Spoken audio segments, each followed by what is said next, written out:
your taxable revenue, more of the revenue that comes from taxes on American weapons. Obviously, you won't be able to spend that on your healthcare. You won't be able to spend that on your roads, on your public transit. It's going to look a lot more like America in Europe. So I'm kind of excited for that because I'm a psychopath who wants everything to be America, everything to be bald eagle.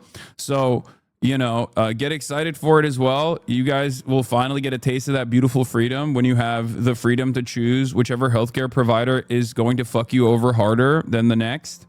So that's fantastic. That is coming because you obviously have to find more room for American weapons that you're purchasing, which is nowhere near as sweet as a hospital visit that is paid for by the government. Also, get ready to demolish your roads and your walkable infrastructure because America has decided that you need to have these child-killing tanks running around in your streets that we like to call Ford F-150s. I was just recently watching a TikTok video about how, like, pickup trucks, like full-size pickup trucks in the 90s were literally smaller, in the United States of America, by the way, were smaller than the Ford Ranger or like the smaller pickup trucks that we currently have. And they were awesome. But now they're not awesome. Now they are tanks. Now they are so large that it's, first of all, you're going to have to change your commercial driver license restrictions, obviously, because like the average European can't drive a Ford F-150 given its engine size and given its size overall without like getting a CDL. So obviously you got to change that too. You got to change your cities. So your cities will also have the freedom. So that's cool. Like, think about how cool it is that, you no longer have to rely on public transit at all.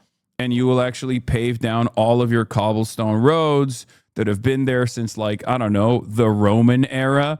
And instead you can have disgusting, filthy asphalt that breaks apart because of the sheer size and the weight of these pickup trucks that are constantly fucking roaming your roads now. And you'll also have to probably gut half of your you probably have to gut half of the sidewalks. Obviously, it's like an invasive species. Basically, get excited for the potholes. That's really cool. Wider streets, bigger parking lots. You might need to like take out some of that green space as well. I was thinking, because like when I go to like a gay city in Europe, woke and gay, sometimes I see these things called trees or like a little baby park in the middle, right? Where people kind of sit outside and like enjoy eating stuff and drinking maybe a little coffee, right? Like a little espresso and smoke cigarettes.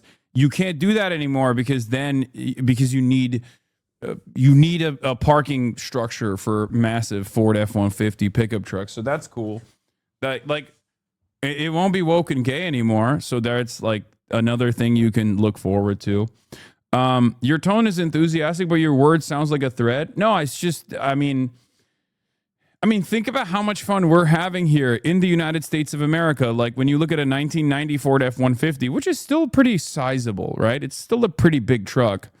And then you look at a 2021 Ford F-150 tank. I mean, think about how exciting it is that you now have by force will have to drive a tank instead. You're skipping the 1990 Ford F-150 pickup truck, which has a larger bed, by the way. These trucks had larger beds than this one.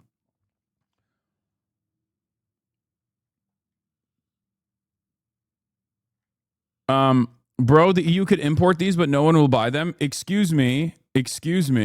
You will buy them. You will buy them at gunpoint. If you don't buy them, how can we know you don't love freedom? If you don't buy them, we might start thinking you're looking a little Iranian, okay? Or perhaps even scarier, looking a little Chinese.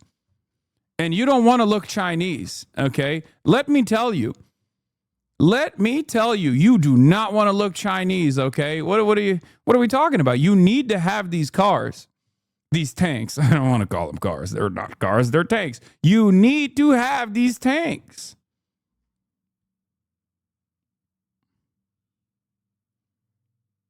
In Belgium, only businesses are still allowed to buy them. Law can't buy them as a private individual. Excuse me. That law needs to change. Obviously. How will I know you're patriotic? How will I know you're a patriotic American if you don't have a tank that you're driving? Also, what's more American than making every man a business? Okay, maybe in Belgium we've decided every man is a business. Now you can all have this. Why do you care about things that are not in your immediate vicinity? If you're so upset with Europe, then don't live here. No, just literally focus on your own street. Wait, isn't that funny? I'm currently talking about what my country, is doing to you in Europe, and you're over here being like, "Why? Don't worry about it." Like, that's such an interesting mindset to have. Like, see, this guy is still here, you know? This guy is mentally already there. This guy's a dumb American. He might be living in a Western European country, but mentally he's already there. He already has become a dumb, moronic American baboon. You notice that? It's already coming in. The poison already came in many years ago, right? The poison already came in many years ago. A lot of you Eurocucks didn't realize it.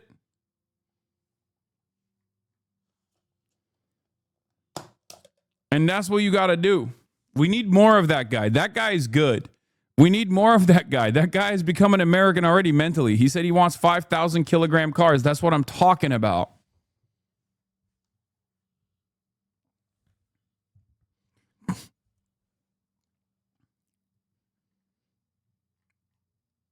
Yeah, we will not stop until every country is America. Anyway, let's get a little bit of an inside look into how this relationship is working. England, and fantastic to be here at Turnberry with you. Thank you so much for showing us around and having this opportunity to sit in this fantastic ballroom, which is absolutely incredible, and to start talking about some of the issues that are most pressing in your country, in my country, and in particular, we've had the opportunity to talk about the situation in Gaza and the intolerable situation, including images of starvation. And I think both of us know that we have to get to that ceasefire and we have to increase humanitarian aid in. And thank you for what you've already been doing, are doing, and are committed to. Because without you, this would not be capable of resolution. And I think that if we can work not just on the pressing issues of the ceasefire, but also on this issue of getting humanitarian aid in at volume, at speed, and then we've discussed a plan for what then happens afterwards. I think we can do our very best to alleviate what is an awful situation at the moment. So thank you very much for the discussion we've had so far and the discussion we're about to continue. I never thought I'd see so many old white men suck each other off this aggressively, but with a European accent, you know? Because, like, we watch Fox News all the time here, and whenever Trump is on, you see every American gargling his dick and also sometimes his balls. But I never thought I would see that, like, Euro style. You know what I mean? It's cool. It's cool to watch. It's like it's definitely a different change of pace. It's like it gives it an air of elitism almost. Yes, Mr. President, you've done such a fantastic job. Thank you for exploiting the entire European continent. It's very, yeah, it's like, it's refined and sophisticated is right. That's exactly what it is. On that really important issue, but it's fantastic to be here. Thank you for your hospitality and to see this amazing golf course. I'll invite you to a football ground at some stage and we can exchange sports.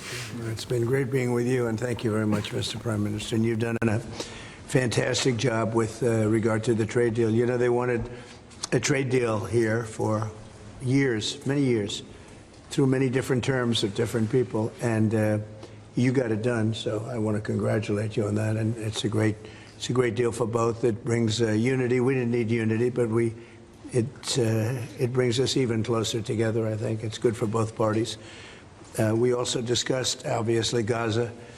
And I think before we get to phase 2, which is, what's going to happen afterwards, we want to get the children fed. We made a contribution a week ago of $60 million, all going into food. We only hope the food goes to the people that need it, because so much, as you know, when you do something there, it gets taken by Hamas or somebody, but it gets taken. But damn, even Trump started adding or somebody. Who's the somebody, bro? Now he's like, all right, even he's adding qualifiers. It's crazy. Maybe it's not just Hamas. Maybe it's somebody else. Who knows? Nobody knows. Nobody knows who's taking the food. Great. Does Keir Starmer pass as charismatic in Britain? No.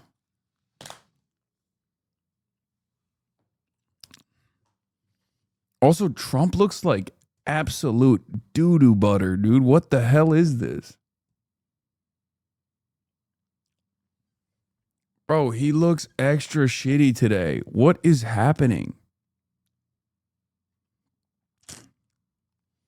He looks worse than you? Yeah, I thought I looked like shit today because I'm tired. Also, I look great. Fuck you. Even when I'm tired and sleepy, I'm still like, this is not a comparison. Like, look at this man. He looks like he's rotting. Trump experiences Scottish air for the first time, and it instantly destroys him. He's like getting refeeding syndrome, but from not sucking in American air for the first time, dude. He's like, his body is not responding positively. Please melt some tar in my vicinity. Quick, give me burger. I need burger. Pronto. I'm dying. Air is too clean. Not enough burger. Give me smog.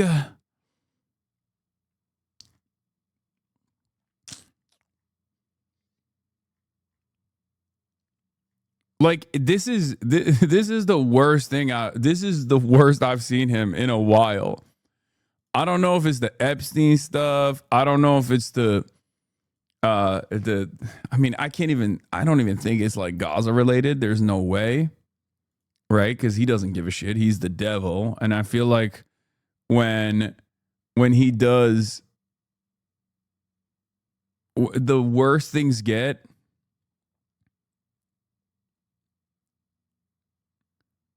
the worse the better he gets in comparison. If that makes sense. Anyway, let's continue. We're prepared to help. We want to help. It's a terrible situation. The whole thing is terrible. It's been bad for many years, but it's great to hear you feel the same way that I do. We have to help on a humanitarian basis before we do anything. We have to get the kids fed. So we've been sending in a lot of food. A lot of the food that's been going there has been sent by the United States. I spoke yesterday with the president of the European Union, Ursula, who was terrific also on the subject, and she's going to play a big role also in helping us. So we have a good group of countries that are going to help with the humanitarian needs, which is food, sanitation, and some other things. It's very difficult to deal with Hamas, as I said. We got a tremendous amount of hostages out, but it would take place in drips and drabs. You'd get 10, you get 5, you get 2, you'd get 10, 12. We get 12 one time.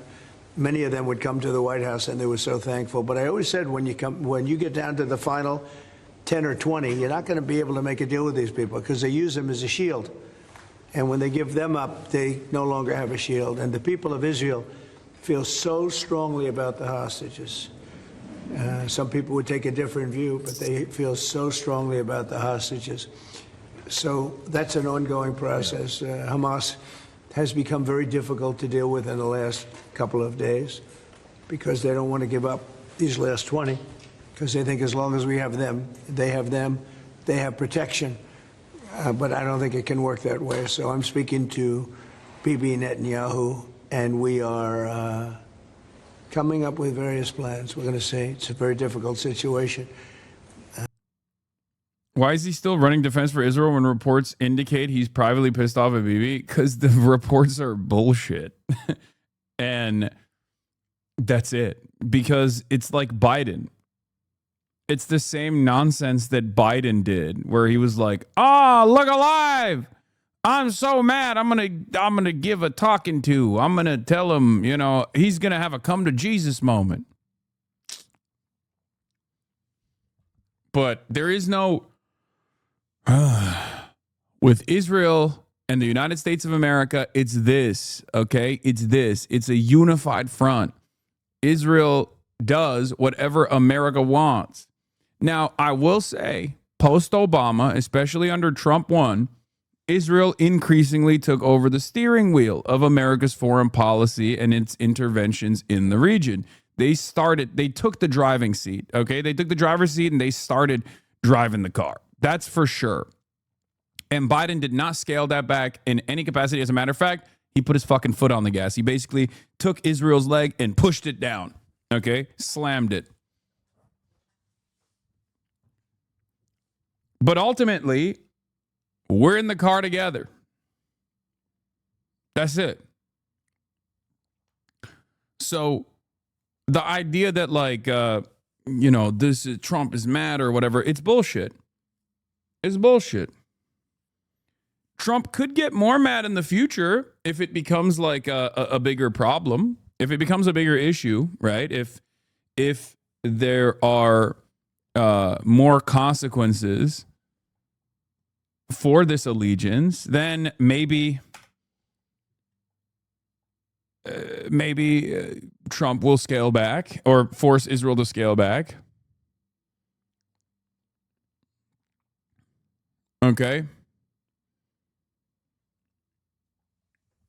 But once again, that requires continued pressure. That requires Trump's base to feel some type of way. Okay? Here's Barack Ravid reporting on Trump's statement. There's real starvation in Gaza. You can't fake that. That was one of the craziest things I saw, at least. I saw a New York Post report and even heard from some Hasbara accounts that were trying to say, oh, that famous photo of the starving child is actually fake. Why is it fake? Because that child has a genetic muscular disorder. And they're so echo chambered. Israel accounts are so unimaginably echo chambered that they literally think the best counter to a now infamous photo is to say Israel isn't just starving all children. I mean, Israel isn't just starving healthy children. Israel is starving children with genetic diseases as well. Israel is starving children that have debilitating genetic diseases. It's one of the most insane things I've ever seen. You have to be completely out of your mind. Hamas's fake narrative exposed truth about the Gazan child who made global headlines. Israel officials confirm 5-year-old Osama al-Raqab suffers from genetic diseases, not a war-related starvation. Gaza starvation poster child has genetic condition. Starved Gaza child suffers from genetic illness. Kojat, a photo of a 5-year-old Osama al-Raqab has gone viral, used to falsely depict Israel as responsible for his condition, claiming Israel is starving children. The facts: Osama suffers from serious genetic illness unrelated to the war. On June 12, we actively coordinated Osama's exit from Gaza with his mother and brother to the Ramon airport. He's now receiving treatment in Italy. That last part is also fake. I don't think that that's what's going on anyway. It's so crazy because there are so many starving people, so many starving children. There are a ton of different photos of starving babies, starving parents, the doctors, the healthcare professionals, and people that work for Oxfam that are the people that are not supposed to be starving under any circumstance. No one is supposed to be starving, but doctors especially are not supposed to be losing weight in a fucking battlefield. Okay? Remember, they are a special status.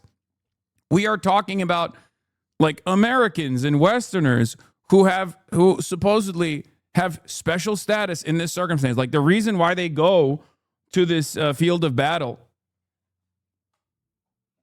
this war, this genocide, is specifically because they use their bodies and the special status that they have in the eyes of the international community to, as a human shield, to like defend the civilian population. Everyone is starving. Hostages are starving. I've never seen something like this before. Like, I've never seen an instance where like a Doctors Without Borders doctor is visibly skinnier, gaunt, week after week. Children who suffer from illnesses such as cerebral palsy have been cut off from the medicine, food, and care they need. Thanks to Israel's blockade being the most vulnerable, they will visibly starve and die first, as we are witnessing. Somehow, this is hard to grasp for Israelis. These kids are both suffering from illness, but you would never know that from how the media is telling their stories. Like, dude, they are also starving. Okay? Your argument is, no, you don't understand. Israel is not just starving all children. No, you don't understand. Israel is not just starving children with no illnesses. We are starving children with illnesses as well. I'm sorry. The only way you can find this to be like an appropriate deflection is if you're insane. If you have surrounded yourself with psychopaths, and no one at no point says, "Hey, this is fucked up."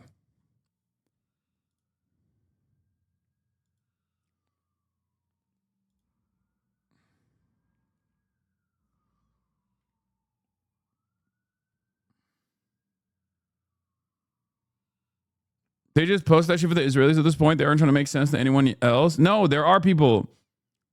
There are people who eat this bait. Like Megaphonics just said his mother believed it. You know what I mean? It's just like there's a lot of people who are motivated into turning a blind eye to these atrocities. You just got to drop them. There's like not much you can do as far as like convincing them. That's it. Focus your efforts on people who you can convince. Can't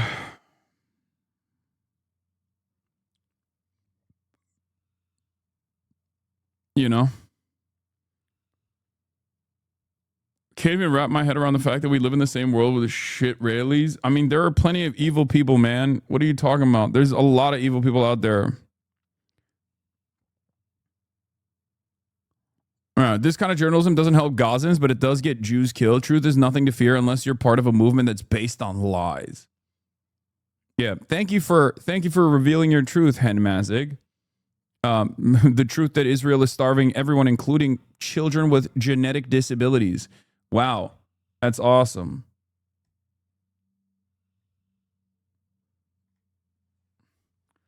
The point is this. Okay, if people look at this, this is Ta-Nehisi Coates, who very correctly pointed out and said, the Democratic Party doesn't care about genocide. What makes you think they care about democracy? A party that actually contributes to an ongoing genocide and refuses to address it is not a party that is going to defend your liberties either. You are stupid for thinking that the Democrats would turn around and like defend democracy or defend your civil liberties here in the United States of America against like fascist forces, because they obviously have no problem with these images. These images did not occur overnight. Famine doesn't start overnight. That's not how it works. So it's been really strange watching all of these. It's been really strange watching these people, like, the Matty Iglesias of the world or whatever the fuck, be like, oh, well, it just happened. Starvation doesn't set in overnight. People are trying to save face and act as though those who were warning as the famine has started were in the wrong for highlighting the plight of the Palestinians. That's the other side, which is that we're not making this shit up. We're simply communicating, offering a megaphone to the Palestinians themselves, who are talking about the experiences that they're going through. Okay? But they can't say that. They can't get mad. I guess, like, unless you're Israeli You can't openly be like, fuck this Palestinian. You know what I mean? Who's dying in a